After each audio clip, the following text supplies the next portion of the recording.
Kinukumpara ko po yung mga siomai na nabibili sa supermarket these days. Katulad nito, marami na palang flavor ng siomai. Hindi na po kasi ako bumibili. Minsan-minsan, umorder po ako sa Chinese restaurant pero gumagawa na lang po ako sa bahay dahil laking tipid na. Konti lang naman po ang rikado eh. Basta matyaga ka lang. Pwede pang i-freezer. Bukod po sa toyo mansisaw-sawan, pwede pang gawing molo soup.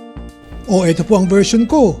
Unahin po natin ang giniling na baboy, yung may konting taba. Lagyan po natin ng maraming ginayat na carrots. Mainam po kung meron ding ginayat na celery. Cornstarch po. Tapos po yung ground pepper, may konting tamis. Lagyan po natin ng oyster sauce at kaunting hipon tinadtad na rin. Itlog po.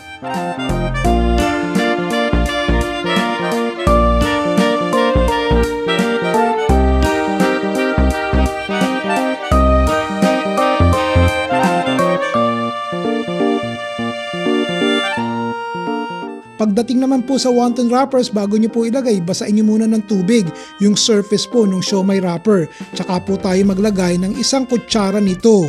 Napakarami na pong magawa nito, napakadali naman eh. Akalain nyo pong 16 pieces na jumbo siomai po ang nagawa ko? I-freezer nyo po muna ng 1 oras bago nyo po pasingawan. O ready na po ba ang toyo mansi?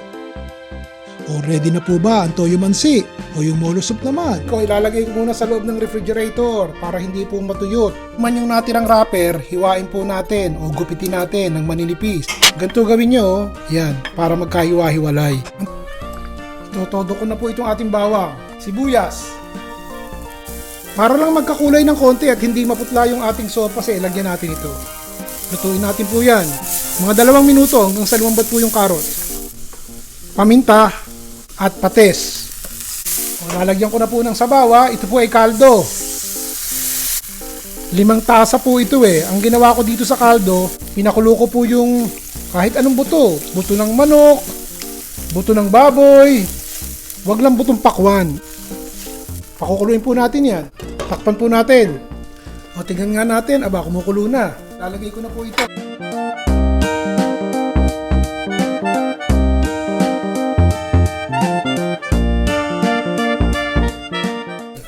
Pagkatapos ng 1 minuto, napapansin ko naman unti-unti na lumulutang yung ating wonton, di ba? Hilaw pa po yan. Pero bago natin tuluyang maluto, ilagay na po natin tong ating ginupit-gupit na wonton wrapper. Papasarap din yan. Kikita kayo ng malaki dahil wala naman laman to eh. Para hindi po magkadurog-durog yung ating wonton. Takpan. Lumulutang na. Ang gandang tingnan, no? O, bago nyo hanguin, lagyan na po natin ng sibuyas na mura. Para magandang tignan, di po ba?